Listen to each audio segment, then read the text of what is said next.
Lake George Battlefield Moments, a production of Lake George Battlefield Park Alliance, preserving our area's incredible history. Here's historian Chris Carola.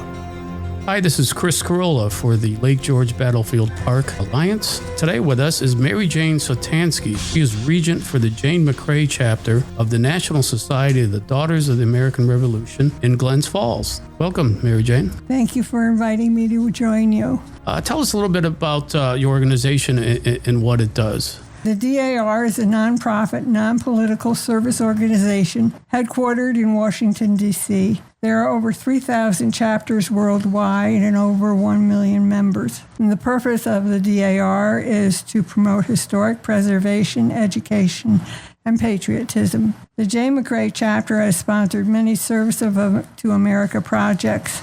There have been scholarship contests for students to participate in to promote their awareness and respect of our Constitution and our American flag. We write cards of encouragement to veterans, collect needed items for our local veteran homes, as well as for local community agencies. We sponsored a project for making and sending out quilts for the Overseas Military Baby Blanket Project. And we are currently working with another chapter to make moon bags that are distributed to many schools for Native American young women to help with their personal care and to keep them attending classes. Why is it so important for Americans to know about and remember the sacrifices of the people who fought for our independence?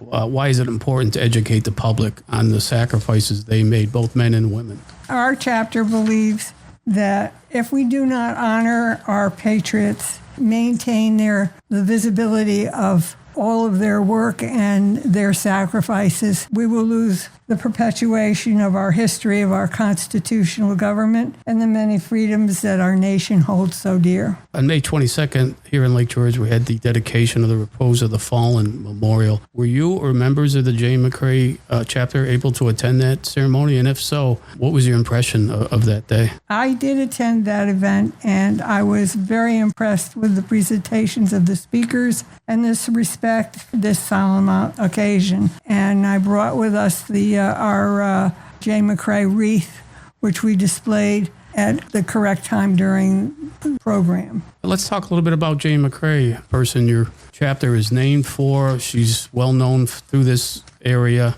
A young woman who was killed by Native American allies of the British during the Saratoga campaign. What is it you want people to know about her and the impact of her death, which the 250th anniversary of is July in 2027?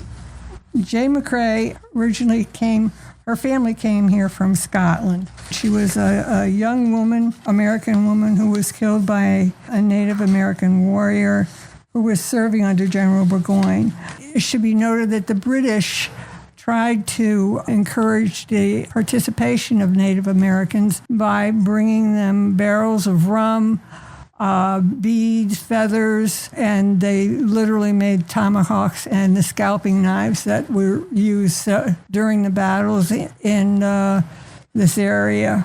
So it's reported that Jane, her father, had 12 children. From his first marriage, he had 7 children, and they sided with the American patriots.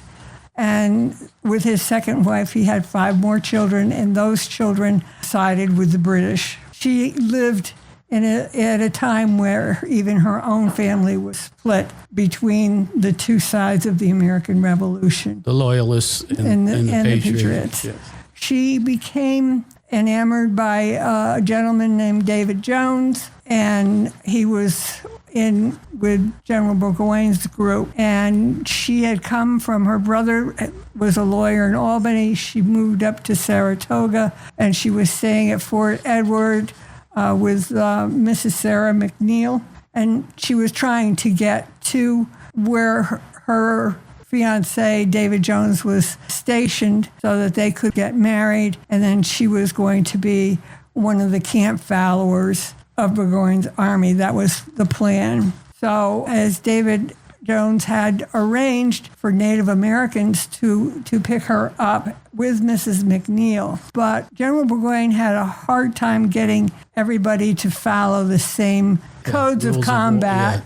So the Hessians and the Germans fought one way, the British had a different way, And the American Indians, they did whatever they wanted to. And usually they would have the Indians go through first and hoot and howl and beat their drums and scare the people out of their homes so that they would run away and leave the area cleared for the other troops to come in behind. Jane McCrea and Sarah McNeil stayed at the home instead of leaving Fort Edward. And they went willingly with the Indians, expecting that they were going to be taken back up to General Burgoyne's encampment area. And they had planned for Jane McCrea to be married to David Jones that day. As it turned out, somehow there were a couple of musket shots, but one of the Indians grabbed Jane McCrea by the hair and scalped her. This became a total atrocity to everyone in the area because she was an American civilian and she really had nothing to do with war. She was young, she was innocent, and it totally enraged so many of the British and the American soldiers, so that there were a lot of turncoats and some British didn't want to fight for General Burgoyne anymore, and so they turncoat. And the American Indians were dressed down, supposedly, as General Gates had written a scathing note to General Burgoyne of his inability to control the men who were in his camp. And that caused the Indians to be upset, being sort of dressed down, you said, by Burgoyne, yes. And a lot of them went back to Canada. Yes. So Burgoyne lost a lot of his scouts, which hampered his movement towards, Saratoga and the battles. And I know from my time as a reporter with the Associated Press in Albany, I did some stories on the battle commemorations and anniversaries and Jane McCrea's death. And she was initially buried outside of Fort Edward. She was buried approximately 4 miles south of Fort Edward, right, on the embankment of the Hudson River. And then her body was reinterred, right, later in the 1800s. Her body was exhumed 3 times. Right. And the first time it was exhumed, I think there's a monument in Fort Edward, and it was buried there. In 1822, it was exhumed again. And in 2003, I believe her body was exhumed again, and it was taken to Quantico for further study. At this time, they discovered in that particular cemetery, there were 2 bodies. Right. Of 2 women. One was placed on top of the other, whether the coffin fell through and collapsed one on top of the other. But at Quantico, they found both skeletons were to be largely complete, although Jane McCrea's skull was missing. Right. And in 2005, the bodies were buried again, but in separate graves at the Union Cemetery in Fort Edward. And the remains of the other person were Sarah McNeil's, who died years after the Revolution. Right. And they decided to rebury Jane the second or third time at Sarah McNeil's grave. And when they excavated it in 2003, I was there doing a story for the Associated Press, and that project overseen by the late archaeologist David Starbuck. So I was actually there, and there was a descendant of the McCrea family there.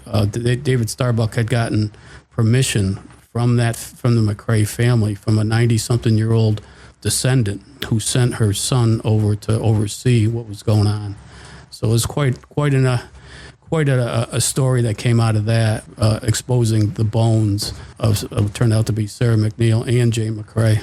And at that time, I can't say at that time, but sometime in the 18 and 1900s, there were a lot of grave robbers. So, that was also a part of this and part of the reason why we don't have all of Jane McCrea's remains together. So in between the last burial, someone made off with her skull, and that was in the 1800s. Yes. It's still out there somewhere, probably. Yeah, somewhere. Someone has it. It's very hard to put together information on Jane McCrea because there are so many various publications and theories on the event leading up to and around the time of her death. July 27th of 2027 will be the 250th anniversary of her death. And our Jane McCrea chapter is this year working on some kind of commemoration to celebrate, well, not to celebrate, but to honor her death. Right. Well, great. Thank you very much to Mary Jane Sotanski, the Regent for the Jane McCrea Chapter of the National Society of the DAR. Thank you. You're very welcome, and I'm very pleased to be here. We'll be sharing information about on the podcast on the Outfield Park Alliance's YouTube channel. And thanks for being a part of our history. Lake George Battlefield Moments, a production of Lake George Battlefield Park Alliance, preserving our area's incredible history. For more information or to check out the latest podcast, go to lakegeorgebattlefield.org and listen live on Saturday mornings to Lake George Battlefield Moments on 93.5 Lake FM.